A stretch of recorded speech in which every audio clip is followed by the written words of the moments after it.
Great morning, everybody. Welcome back to Chai Together. I am your host and founder, Pratik Day. Today, you are tuning in for your cup of courage, hope, and imagination today, and my cup is full of chai, and it's heavy. So I am here with Coach B. Mine's full of coffee. Aw, I know, right out of your, Keurig or coffee machine? That's right. Mr. Arthur Berlanga, how you feel? Living the dream. You are? Living the dream. Blessed for another day. Absolutely. Not just blessed, but ready to attack the day. I like that. So I just want to share with the viewers that we use courage, hope, and imagination on this platform to showcase our stories. We use hope to overcome, and we use imagination to resonate and understand with the stories that are being shared. So with that being said, we're going to, sympathize, and we're going to be kind, because that's what we do here, and anything else is irrelevant. So let me tell the viewers a bit about you. Right. So Arthur Berlanga is an educator and head football coach. He has taught at the elementary, high school, and college level for the last 11 years. And Coach Berlanga is currently a head football coach. Are you still a head football coach at Hollister? I'm an assistant. Assistant at Hollister High School? Yes. Okay, great. And he enters his 14th season as a football coach. Mm-hmm. Okay. I keep checking to confirm. His coaching career started in 2007 at Colorado Mesa University after moving back home to Salinas Valley in California in 2009. He made coaching stops at Seaside High School, Soledad High School, and Hartnell Community College to give back to his community. 2018 was a big year for Coach Berlanga.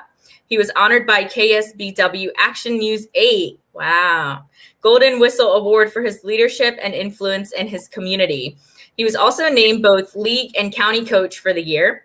And his recognition doesn't stop there. He was also named Leader Spotlight Feature of the Year for the City of Gonzales Annual Report for his leadership efforts. In 2019, Coach Berlanga was awarded and recognized by the U.S. Marine Corps and Glazier Clinics with the Semper Fi Coach Award of Northern California. A native of Soledad, California, Berlanga was the second person in his family to graduate from college, earn an NCAA athletic football scholarship, and play professional football, Arena Football League, and earn his master's degree. That's a mouthful, but I like it all. Wow, you've done all this and more, because now you're a motivational speaker through Labs. And an author recently. And an author. Yes. Do you want to start off by telling us about that? Yes, I co-authored this book with 19 other men, educators or coaches. Mm-hmm. And the book is called The Impact of Influence, and it officially launches next month. Wow. So everything we're in now is all the pre-order sales, and you get a signed copy by me if you order through my link that I've been posting. And the book's about someone or something who impacted your life. What you learned from that, what you took from that, and how are you using that on your current platform today? What did you write? I mean, can you share a little bit what you wrote about? So I wrote about my high school football coach, and how at 17 years old, he took my twin brother and I to the side, and he told how he can see us becoming head coaches. Wow. At 17 years old. And now I've been a head coach, and I'm a current coach for 14 years. And I've only had that conversation with maybe 3 kids in 14 years. Wow. So coming from that other side perspective of, I was like, man, I don't know what it was, but my coach saw something within me that I didn't even know existed. So I talk about that whole journey. Wow. Yeah. I think it's really important for a lot. I didn't have a mentor growing up. I was always looking for guidance and support, but I'm glad that you had someone come to you and say, like, hey, I see something in you, like how Les had, his Mr. Washington, and others have, other experiences, but I never had like a serious experience that like catapulted me into doing a career or something like that. Mm-hmm. So I think that's really special. So do you still keep in touch with the person? Are they still living? Unfortunately, he passed away in 2008. He was older when he was coaching me. So, but yeah, he passed away in 2008. And yeah, it's just my way of keeping his memory alive, and it shows you how powerful coaches and educators are, is that you just have no idea what kind of life you'd be speaking into existence into young people. So that gives daily just of why I do what I do each day. Yeah. And tell us about, you joining with Les, like how did all that happen? And then speaking on other platforms. Yeah. So the whole motivational speaking thing, I did some speaking here locally, right? And I knew I wanted a bigger platform. I wanted to reach more people. And then COVID hit, by the pandemic. So there was no sports going on. So I was bored. So I came across Brown advertising for the Power Voice advertisement, and like, you know what, I got time. Let's do this. So I always had this, desire to speak in a broader, bigger audience, and I did that, and now it has just kind of catapulted me into this other stream of income that I've been experiencing. So it's been great. It's been great. That's amazing. So you're getting paid to speak now. Are you? Yeah, I don't know. That's what I'm asking. Someone wants to know. That's great. Someone wants to know, where is the book going to be available at? So you can go to Arthur's page, his Facebook. Instagram. Yeah, my Instagram. Right there. It's in my bio, the link. Right here, it says at Coach A. Berlanga on Instagram. It's on the bottom here of the video. Right there. So thank you for that. And thanks to everyone who's tuning in. Great morning to you. And I don't understand this one message. Can Michael pop book link in here? Sure, you could put a book link. I'm not sure. So, all right. So do you want to journey back like to your childhood? Like, what were some of your challenges? What do you want to talk about? Yeah, so I grew up here in California. I'm in Central California, to give people, the audience, to a little geographic location where I'm at. I grew up in the small agricultural town called Soledad, California, and it's just all farm workers, right? It's all produce. So we feed all of America where I'm from, right? All your fruits and vegetables come from majority where I'm at here, located in Central California. So I'm a grandson of a cotton picker. I'm a son of a cotton picker, and both my grandfather and my father both picked cotton in the state of Texas, migrated to California, worked in the fields, picking strawberries or lettuce or cabbage or whatever it may be. You name it, they picked it, right? So that's the dynamic of where I come from. And not 1 hour or day did I ever have to spend picking or working in the fields, because my father and my parents provided a life for us that I didn't have to experience that humble beginnings, right? So, and my mom is from the island of Guam. So my parents met my dad was in the Navy. So they met on the island. My dad was stationed there, and then boom, five kids later, I'm the oldest. I'm 2 minutes older than my twin brother. I have an identical twin brother. And wow. Yes. So I'm 2 minutes older, and I make sure I remind him every time I see him. So those who are twins probably they get a little chuckle out of that. So I grew up, and I fell in love with sports early on. I really had a passion for sports, and that's what kind of kept me focused, kept me on track, especially at school. And I don't know what it was, but I wake up early in the morning, especially when I got to high school, because I wanted to play college football, and that was a dream of mine. So I would wake up early, 5:30, train before school, go to school, practice, and then do the whole student athlete thing, right? So I did that throughout all of high school. And I remember I would cut out pictures from Sports Illustrated magazines. I would put it right next to my wall, okay?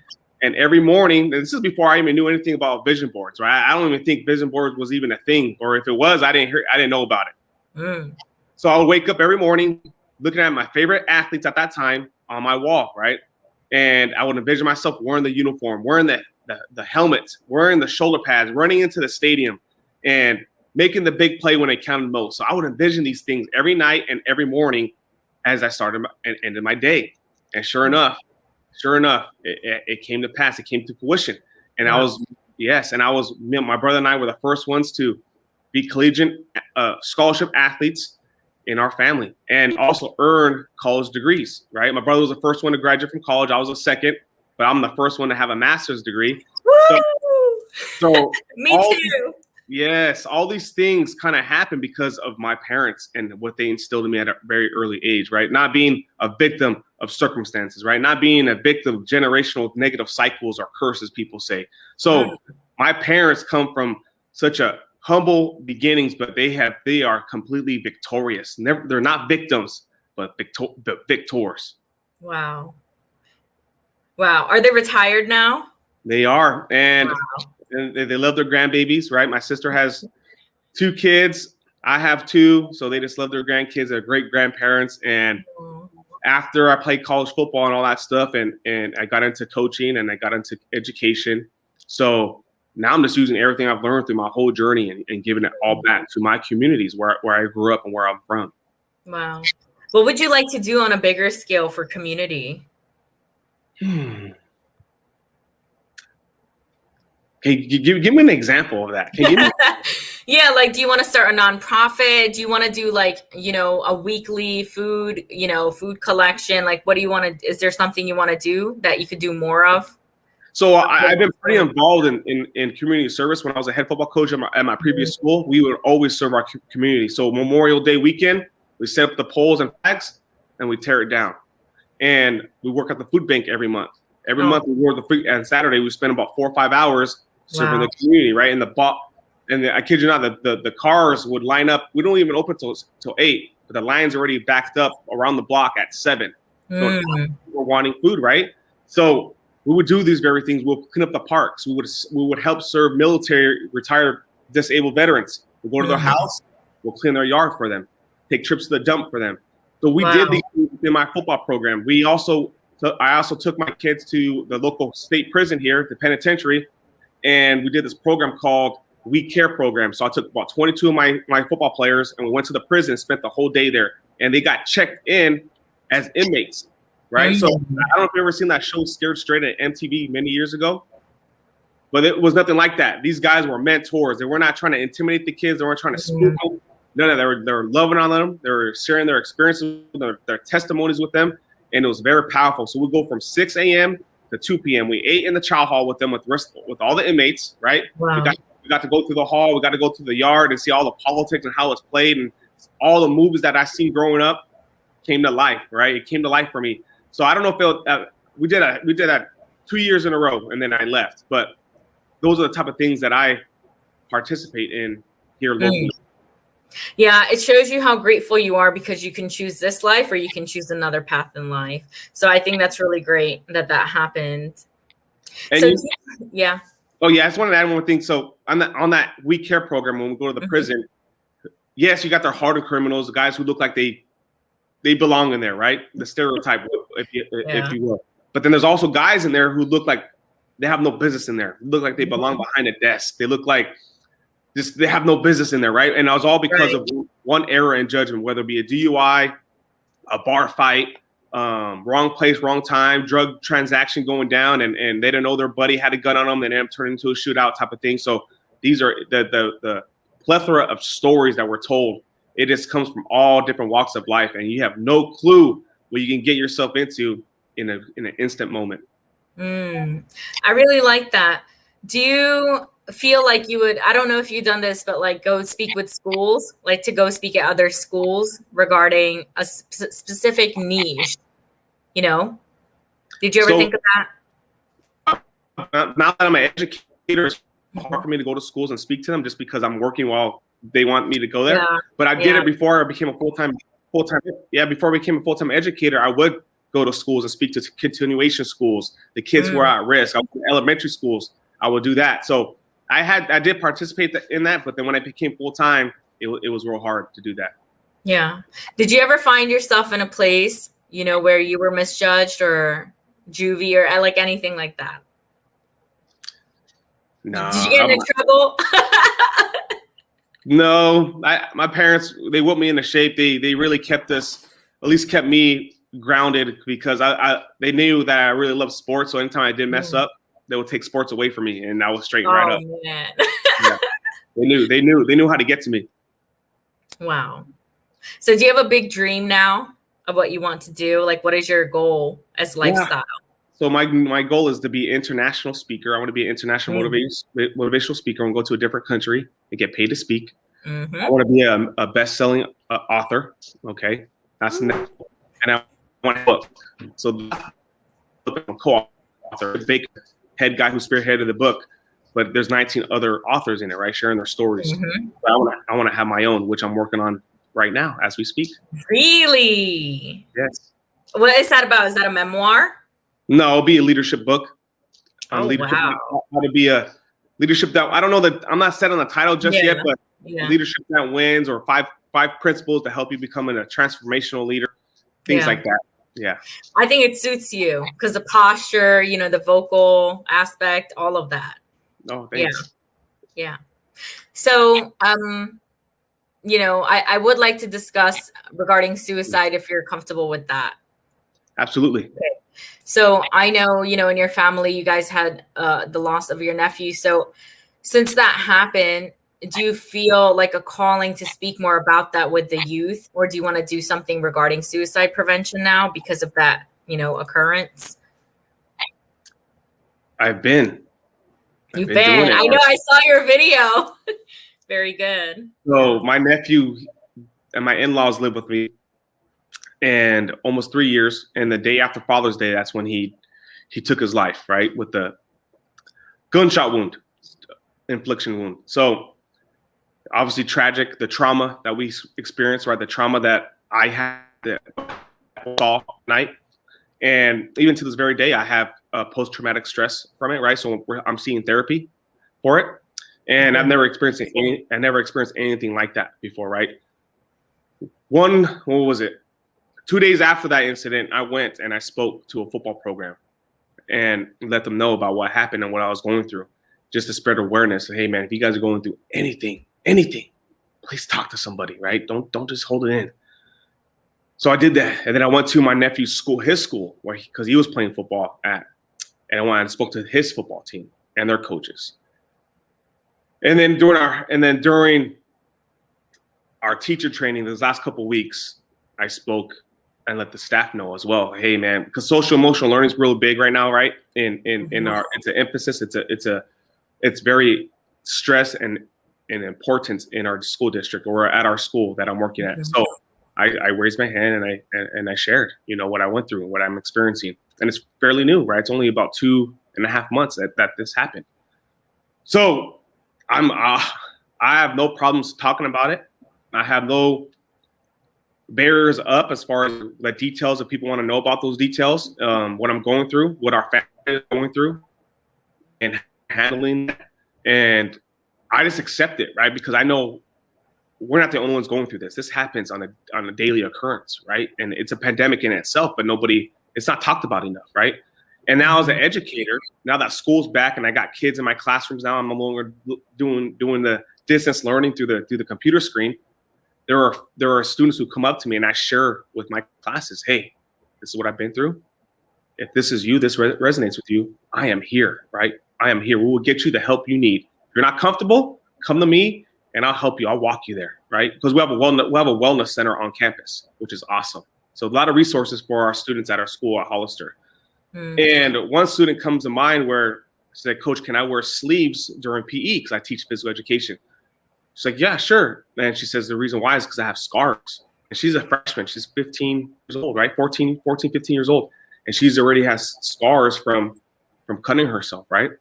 And I saw them, right? There was many of them. And I was like thinking to myself, well, those are healed. So she probably was doing this in 7th, 8th grade, right? So our kids, man, they are going through a tough time. And it's hard for us as adults to empathize with them because we also are going through it, but we never went through it as a teenager, right? We don't know what it's like to be a teenager being told to stay inside, right? Stay in your room and have no social life, or sports are taken away from anything that's extracurricular. What that was taken away from you, right? So now there's no outlet, especially if you're an extrovert, right? You're an extrovert person who loves to be around people and you feed off people's energy. You love sharing your life with others. When that's taken away, then what happens? Now, what's the option? What's the alternative, right? So now we're seeing that now. Kids are back in school. You see them living their life, and it's amazing, right? It's amazing. So that's where I'm at today with that. And my nephew, I tell you what, man, I miss that boy, man. I miss him, and his memory is gonna live on. And now this is taking me a whole different platform, and I don't know where it's gonna lead, but I know I'm gonna be involved in this whole little bit deeper as far as suicide prevention and teen suicide ideation and all these very things. So that's where I'm at with that today. May I ask, did you hear the gunshot? I sure did. I did. So I thought something fell. Yeah. So it's about 10:45 at night. My wife and our kids were going to bed, and while I'm laying in bed, I wasn't asleep just yet, and I heard something, a loud bang, and I thought something fell, something heavy fell, maybe a TV or a dresser. So I come downstairs, and my father-in-law finds my nephew first, and then I knew it was bad after that. I just knew it without even seeing him. I knew it was a tragedy. I knew it. So that's how that happened. Yeah. And no one knows the answer to why he did what he did leave a video, about a 10-minute video. Wow. Explaining why. I did not watch it. I have not watched it. I don't want to watch it. At least I'm not yet at this time. Yeah. But there were some reasons that he felt that he felt that this was the only way out, right? So I don't know all the details, right? Because I haven't seen the video, but I know maybe he felt like a burden, or I don't know if he was in a relationship with somebody and he got his heart broken, right? Because that often happens too. Yeah. So I'm not 100% sure, and I don't want to make any assumptions. Yeah. I like that, you have boundaries and you're taking your time and not rushing, to watch something that will even worsen your own PTSD and worsen your mental health, because then you wouldn't be able to function on a daily basis and help other people, because you have to take care of yourself first. And thanks so much for sharing, regarding details. And it is hard to talk about, and it is emotional.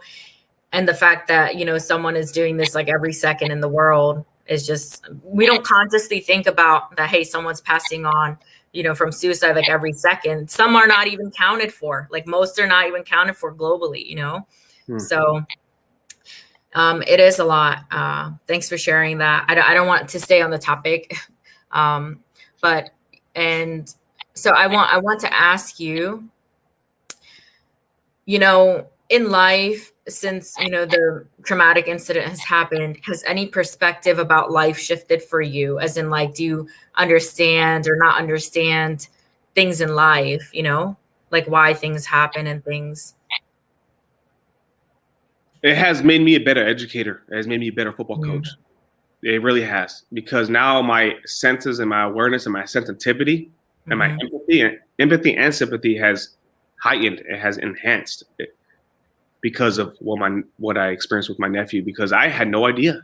That's another thing that's very frustrating, is I can't wrap my head around it. Like, to me, physically and being in his presence, because we spent a lot of time together the last couple of years because of the pandemic, right? So I'm teaching from home, he's learning from home, and we're constantly crossing paths all day long, right?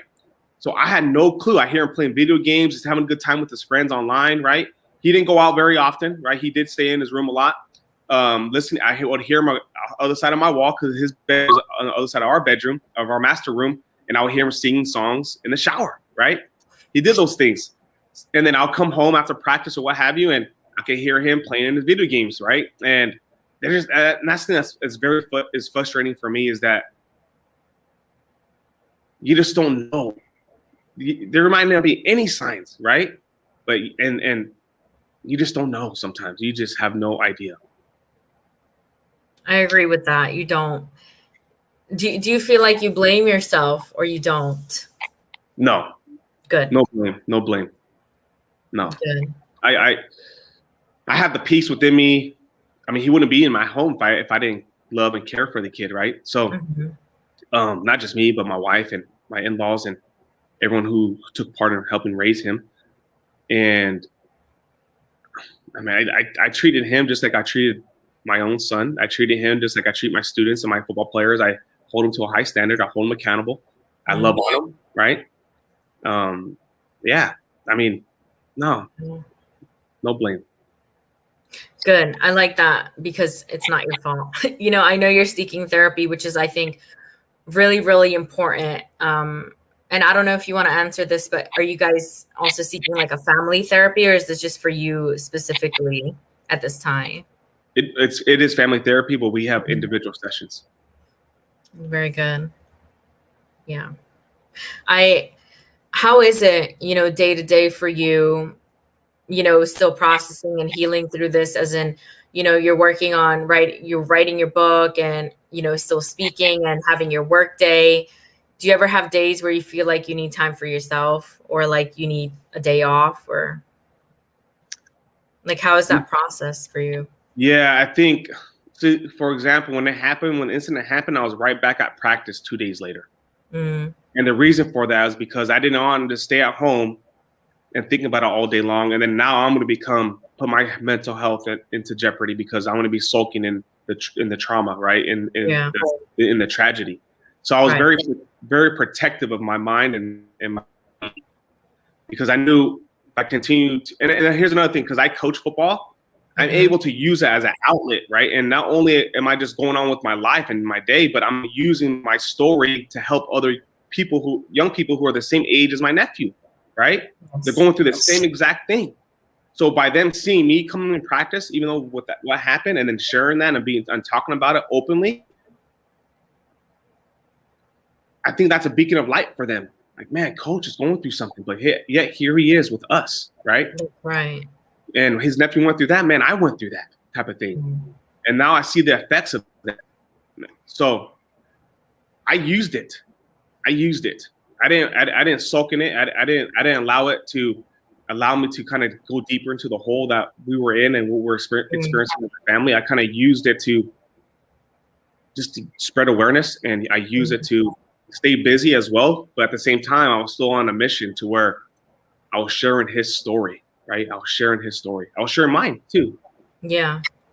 And, when you do feel ready to watch that video, perhaps, I don't know what permissions he gives in that video, but perhaps you can share why he did what he did and how we can prevent that, or, avoid that kind of thinking for whatever reason he may have done that, if that's given in the video. And I just want to ask you one last question. Before this incident happened, did you focus on suicide or suicide prevention? Like, was that on your mind ever? The only time I actually thought about it was when here in California, we're trying to get sports to resume because they shut everything down here in my county. So I was the voice for, it was called the Let Us Play rally locally anyway, here in the Monterey County.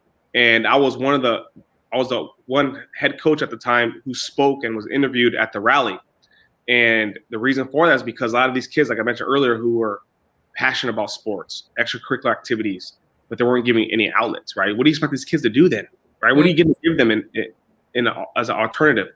So I spoke very openly about allowing when it's safe, right, to let give these kids something. You just can't just tell them to stay inside all day and then not experience suicide ideation and depression and anxiety, right?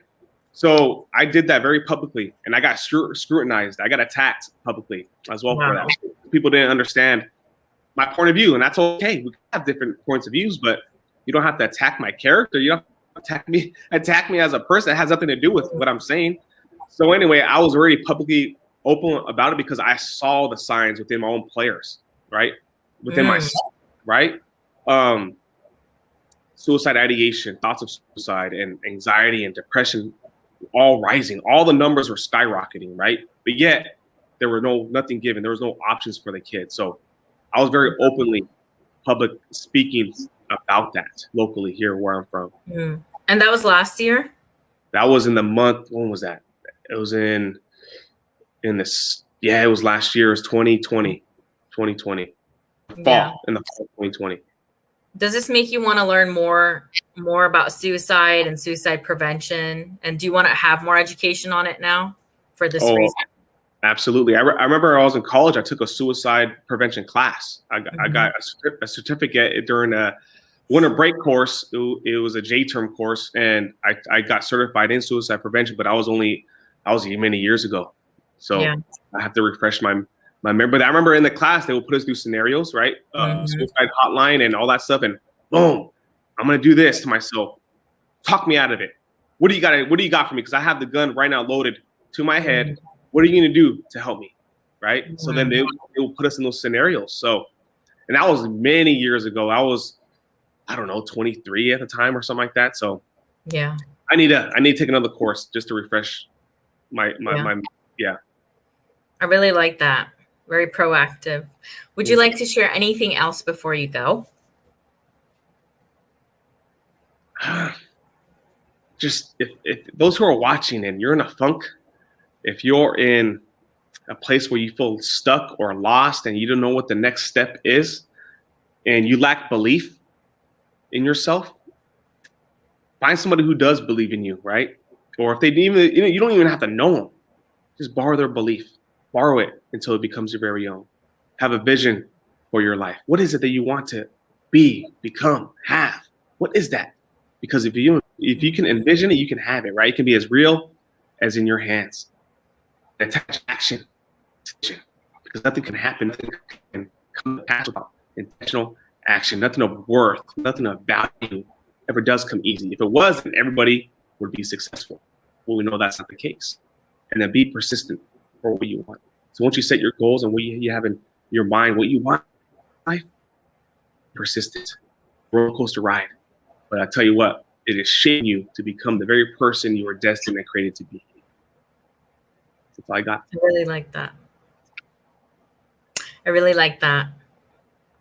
Thank you for your time here today. I wish you a great day in California. Hey. Chai together in the house. Thank you so very much. So sweet. Thank you. Thank you once again. And you take good care of yourself. Will do. Thank you. Thank you.